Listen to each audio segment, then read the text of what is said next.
प्रिय संस्कृत मित्राणी नमः संस्कृता सानिध्य साहित्य यूट्यूब के ऑनलाइन इस प्लेटफॉर्म पे आप सभी भाई बहनों का हार्दिक स्वागत अभिनंदन करते हुए हम वाचन कर रहे हैं यूपी टीजीटी और एलटी ग्रेड में लगे मेघदूत की।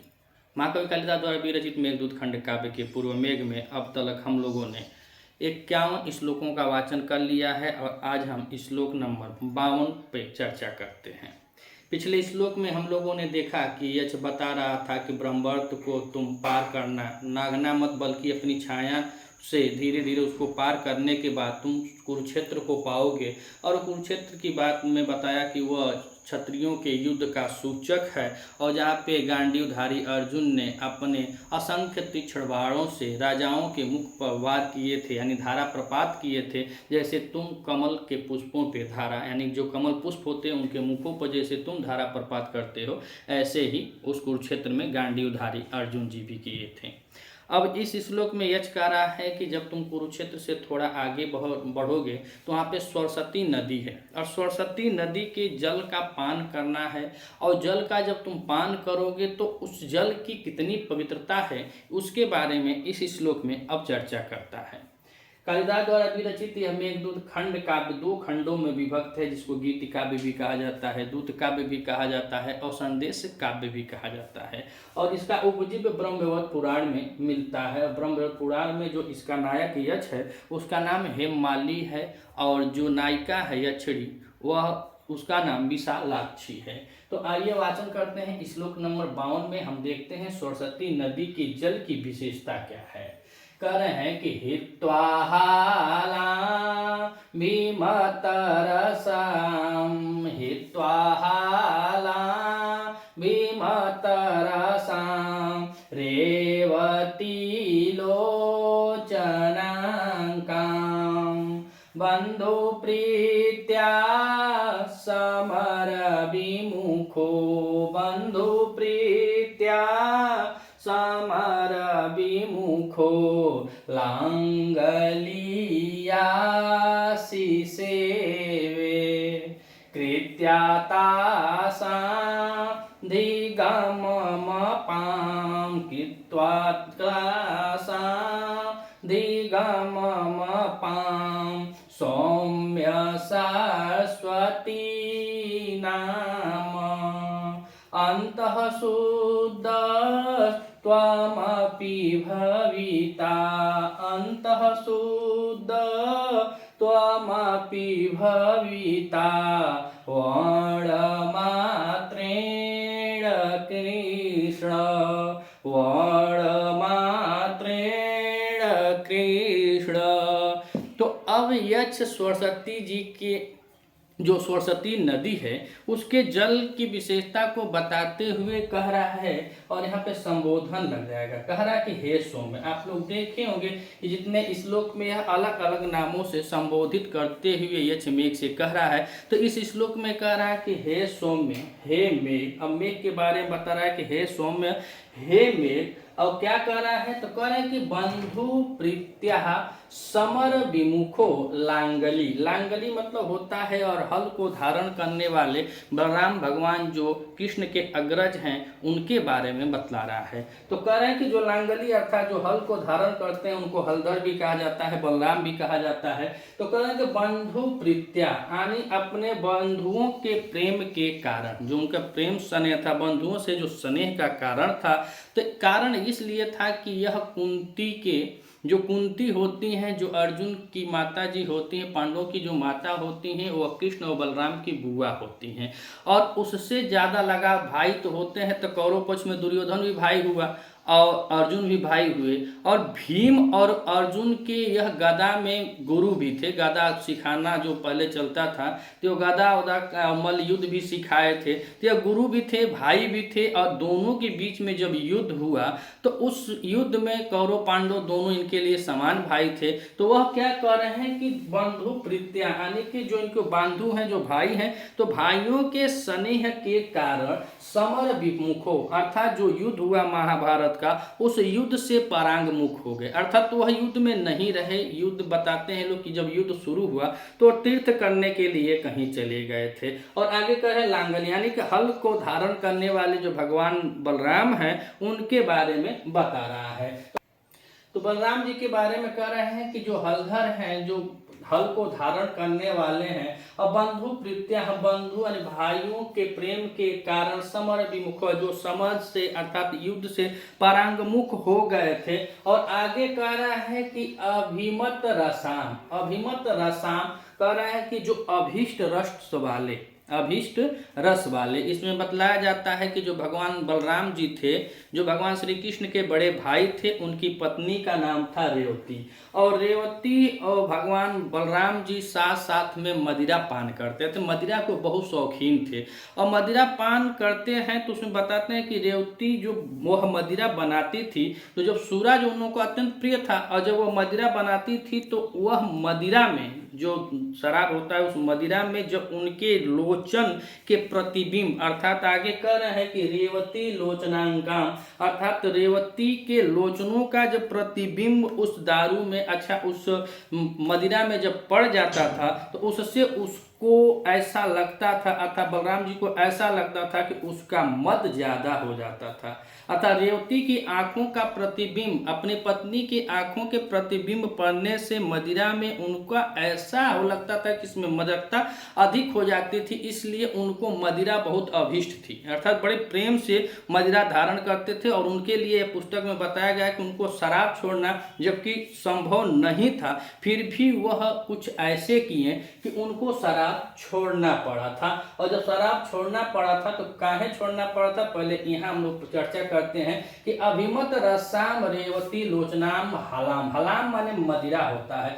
वह मदिरा कैसी है तो कहते हैं अभिष्ट रस वाली है। और रेवती लोचनांकाम अर्थात रेवती की आंखों का प्रतिबिंब पड़ने से जिसकी मादकता अधिक पड़ जाती थी, ऐसे हलाम, ऐसे मदिरा को हित्वा माने छोड़कर, ऐसे मदिरा को छोड़कर करें या मतलब जिस, और जिससे किसका बोध हो रहा है, अर्थात सरस्वती नदी का सी सेवे, सी सेवे कर रहे हैं यानी उसके जल को पिए, किसके, सरस्वती नदी के जल को पीने के लिए कर रहे हैं कि उन्होंने जिसका जल सेवन किया ऐसी सरस्वती नदी है। नीचे का ना सरस्वती ना, ऐसी सरस्वती नदी है। तो इसमें बताया जाता है, एक कहानी से जुड़ी हुई है कि जब बलराम महाराज जब युद्ध हो रहा था महाभारत का, उस समय यह तीर्थ पर चले गए थे और तीर्थ यात्रा करते हुए यह पहुँचे नैमिषारण्य में। और नैमिषारण्य आज भी बहुत ही प्रसिद्ध स्थल है, पौराणिक स्थल है और पवित्र स्थल भी है। तो वहाँ पे बड़े साधु संत लोग रहते थे और वह सब लोगों ने बलराम जी को देखा, और बलराम जी को जब देखते हैं तो सब उनके आदर सत्कार में खड़े हो जाते हैं। लेकिन वहाँ पे जो सत्संग में कथावाचक होते हैं, जो सूत जी महाराज होते हैं, जो सूत जी कथा कह रहे थे, वह कथा में इतने लीन हो गए थे कि उन्होंने ध्यान ही नहीं दिया कि भगवान के अग्रज या बलराम जी आए हुए हैं। और जब वह नहीं ध्यान दिए तब बलराम जी को यह लगा कि मैं यहाँ पे आया हूँ और इस सत्संग में मेरा क्या हुआ है, यहाँ पे मेरी अनिच्छा कर दी गई है, अर्थात मेरा कोई इज्जत नहीं कर रहा है, मेरा वह कदर नहीं किया, मतलब वह सम्मान मुझको नहीं दे रहा है, अर्थात वह घमंड में है, ऐसा लगा। और इसमें बताया जाता है कि वह एक कुश से उस सूत को मार देते हैं, और जब कुश से सूत को मारते हैं तो वह सूत जो होता है मर जाता है। और जब मर जाता है तो वहाँ के जितने भी सन्यासी लोग थे, ऋषि मुनि थे, वह सब लोगों ने बतलाया कि आपको अमानव हत्या का पाप लग गया है, अमानव हत्या का पाप लग गया है, इसीलिए आपको अब ब्रह्मचर्य धारण करते हुए 1 वर्ष तक सरस्वती नदी का जल पीना पड़ेगा, जिससे आपका यह मानव हत्या का पाप मिट जाएगा। इसलिए यहाँ पे अब वहां से जोड़ करके यक्ष द्वारा कालिदास जी बता रहे हैं कि जब समर से विमुख हुए बलराम जी तो अपने बंधुओं के कारण विमुख हुए, और उनको हमेशा मतलब बहुत अच्छा लगता था अपनी सहचरी अपनी पत्नी के साथ मदिरा का सेवन करना, और उसके वह आदी थे, मदिरा वह सेवन करना नहीं छोड़ सकते थे। लेकिन करे कि हलाम हितवा, उस मदिरा को छोड़ करके या मने जिस सी सेवे अर्थात जिसका जल का सेवन किया था, ऐसी सरस्वती नदी है। ऐसी कौन सी नदी है? सरस्वती नदी है।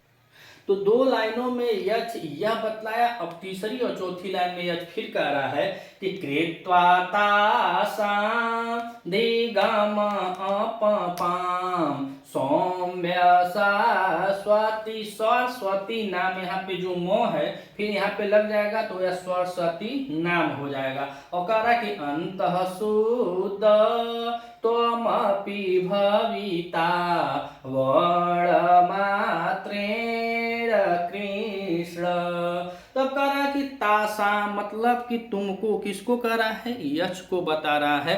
तो कह रहा है कि शिवे तासाम, तासाम माने कह रहा है कि तुमको सरस्वती नाम अर्थात सरस्वती नदी का, सरस्वती नदी का कह रहा है कि तासाम मतलब उस, तासाम माने उस सरस्वती नाम अर्थात सरस्वती नदी का और यहाँ पे अ बचेगा, अप अम्पा का हो जाएगा, यहाँ पे पाम हो जाएगा ना, यहाँ पे अपाम हो जाएगा। तो अपाम में का अर्थ होता है कि जल। तो कह रहे हैं तासाम अर्थात तो उस सरस्वती नदी का, अपाम मतलब जल को कह रहे हैं अधिगम। अधिगम मतलब होता है वह क्या करेंगे, धारण करने के लिए। कह रहा है कि जब तुम सरस्वती नदी के जल को प्राप्त करोगे तो कह रहा है कि हे सौम्य तासाम अर्थात उस सरस्वती नदी का अपाम माने जल को अधिगम कृत्वा, जब तुम उसके जल को धारण करोगे, उसके जल को जब तुम प्राप्त कर लोगे अर्थात उसके जल को जब तुम पी लोगे तो कह रहे हैं कि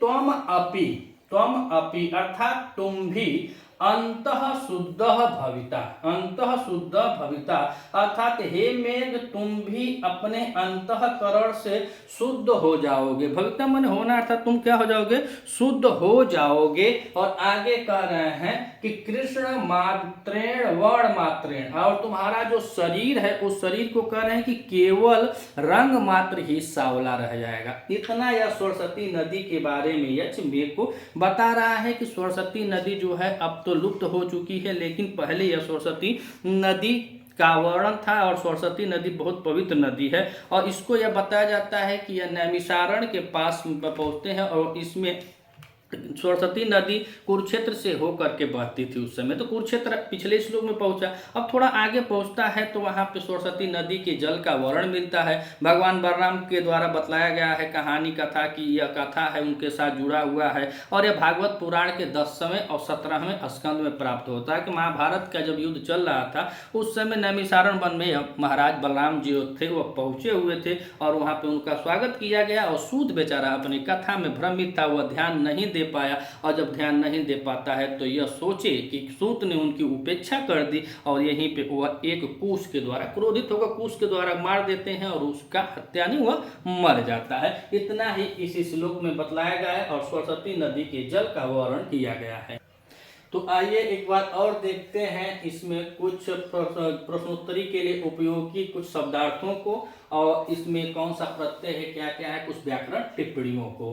तो कह रहे हैं कि हित्वा हालाम अभितर रसाम रेवती लोचनांका और बंधु प्रीत्या समर विमुखो लांगली यासी सेवे। लांगली मतलब होता है हल, लांगली का अर्थ है हल और हल को धारण करने वाले कौन थे, भगवान बलराम। और बलराम भगवान श्री कृष्ण के अग्रज अथा बड़े भाई थे। तो उनके लिए कह रहा है कि लांगली अथा भगवान बलराम जो थे बंधु प्रीत्या अपने बंधुओं के प्रेम स्नेह के कारण सम्राट विमुखो, सम्राट विमुख हुआ था तो वह दूर हुए थे। तो पंचमी हो जाएगा, सम्राट विमुख हुआ था तो वह युद्ध से विमुख हो गए थे अर्थात जो युद्ध हो रहा था महाभारत का कौरव पांडव के बीच में वह उस युद्ध से पारांग मुख हो गए अर्थात उससे दूर हो गए। और कौन हुए थे, तो कह रहे हैं कि लांगली जो हल को धारण करने वाले भगवान बलराम रहते हैं, जो भगवान बलराम रहते हैं वो हल को धारण करने वाले हैं। तो उनके लिए बताया कि वह समर से विमुख काहे हुए, अपने बंधुओं के प्रेम के कारण समर से विमुख हुए। अब वह कैसे हैं, तो कह रहे हैं अभिमत रसाम, यहाँ पे जो हलाम है उसी का विशेषण है अभिमत रसाम और रेवती लोचनांकान अर्थात कह रहे हैं कि अभिष्ट रस वाली, जो अभिष्ट रस था, अभिष्ट मन उनको प्रिय था और काहे प्रिय था वह हलाम, वह मदिरा काहे प्रिय थी, तो कह रहे हैं कि रेवती लोचनांकान अर्थात जो रेवती उनकी पत्नी थी, जो सहचरी थे, उसके द्वारा जब वह मदिरा बनाया जाता था तो उसकी आंखों का जो प्रतिबिंब उस मदिरा में झलकता था उस वैसी वह अभिष्ट रस वाली हलाम माने मदिरा को हित्वा माने छोड़कर, अर्थात वह मदिरा को छोड़ करके या माने जिस सीसेवे माने जल को प्राप्त किया था, अर्थात या का अर्थ यहाँ पे देखें तो सरस्वती नदी के कारण, इस सरस्वती नदी के सीसेवे माने उसको होता है सेवन करना, ग्रहण करना, जिस जल को वह ग्रहण किए थे। तो हित्वा में देखा जाए तो यहाँ पे ही कौन सी धातु है, हेय धातु है, और हेय धातु में देखा जाए तो त्याग के अर्थ में आती है, त्यागे भावे आती है, और कत्ता प्रत्यय लगा हुआ है तो शब्द बना है क्या, हित्वा, अर्थात इसको छोड़ करके। और कह रहे हैं कि अभिमत रसाम, और अभिमत रसाम में देखा जाए तो अभि उपसर्ग है, और अभि उपसर्ग के साथ इसमें मन धातु है, कौन सी धातु है, मन धातु है, और मन धातु के साथ इसमें कत प्रत्यय किया गया है तो शब्द बना है अभिमत रसाम।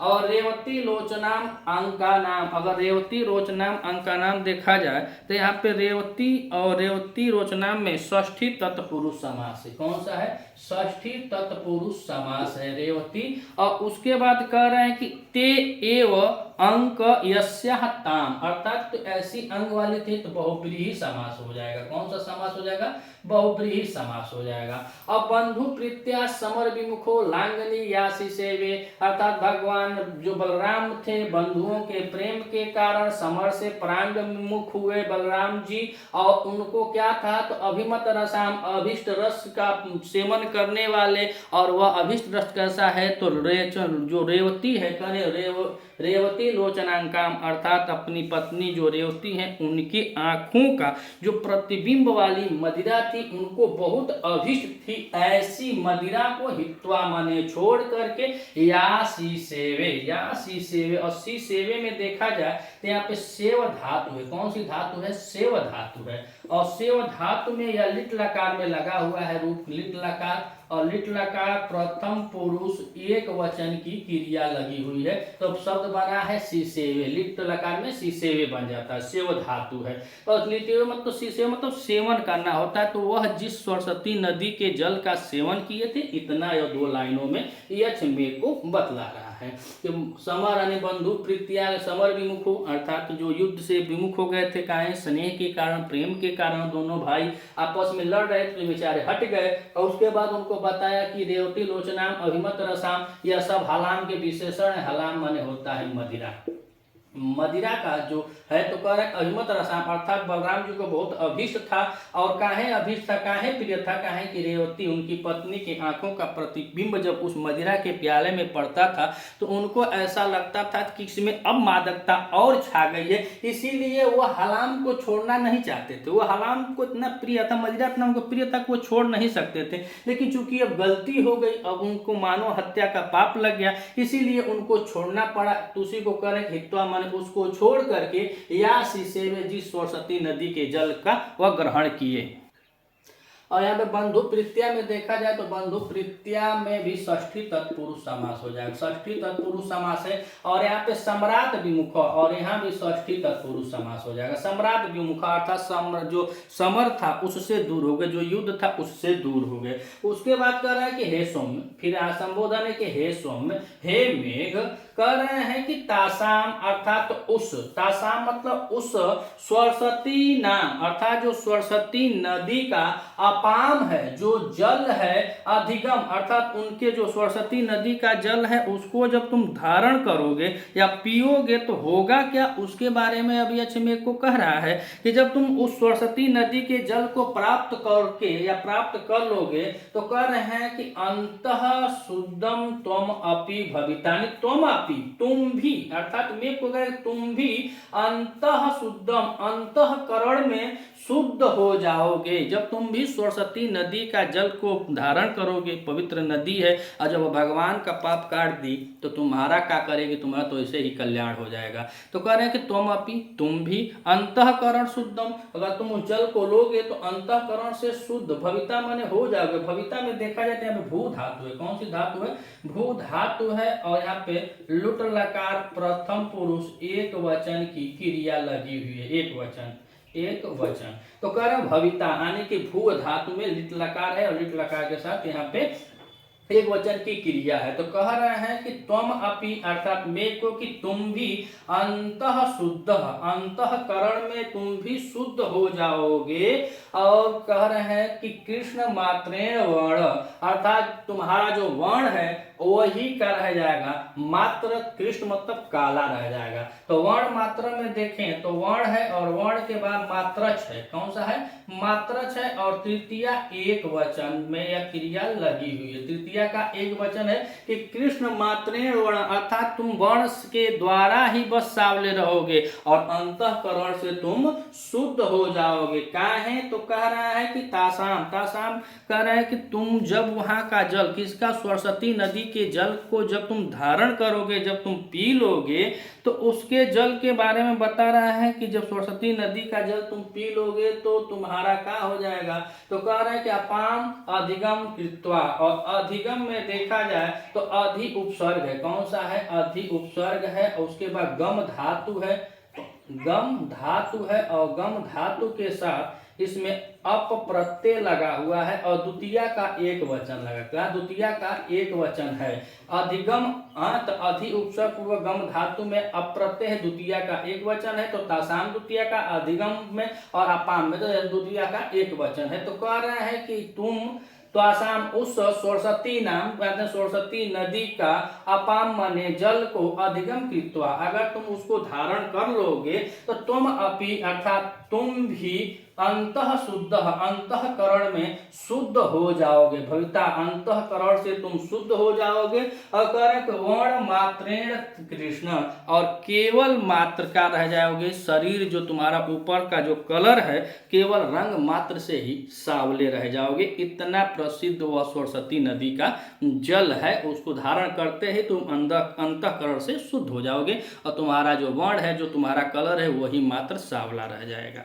यूपी टीजीटी में भी मेघदूत को हमको पढ़ना है और यूपी एलटी वाला जो एलटी ग्रेड की वैकेंसी है उसमें बस पूर्व मेघ ही है और जानकारी हमको संपूर्ण मेघ की चाहिए। अगर आप एलटी ग्रेड में हैं या यूपी टीजीटी की तैयारी कर रहे हैं तो आपके लिए इस चैनल से कुछ ना कुछ जरूर सहयोग प्राप्त होगा, क्योंकि हम एक एक श्लोकों को बहुत अच्छे ढंग से, अपने तरफ से तो हम अच्छा ही बताते हैं, अब आप लोगों की इच्छा अच्छा बताते हैं कि नहीं, लेकिन अपनी तरफ से पूरा प्रयास करते हैं कि बहुत सरल और सहज भाषा से हम बताते हैं कि ऐसे ऐसे होगा। और इसमें जितनी जानकारी है उस हिसाब से प्रश्नोत्तरी को भी हम तैयार करते हैं। क्योंकि प्रश्नोत्तरी तैयार करके हम लगा नहीं पाएंगे, क्योंकि डिजिटल बोर्ड वगैरह नहीं है, तो हम पीडीएफ कहाँ से लगा पाएंगे। इसीलिए इसमें जो आता है, जितना आता है हम इसी पर बता देते हैं। क्लास कैसी लगी आप कमेंट करके बता सकते हैं। वीडियो अच्छी लगे तो अपने मित्रों तक शेयर कीजिए और हमारा सपोर्ट करना चाहते हैं तो चैनल को जरूर सब्सक्राइब कीजिएगा। मिलते हैं अगले वीडियो में, तब तक के लिए नमः संस्कृत।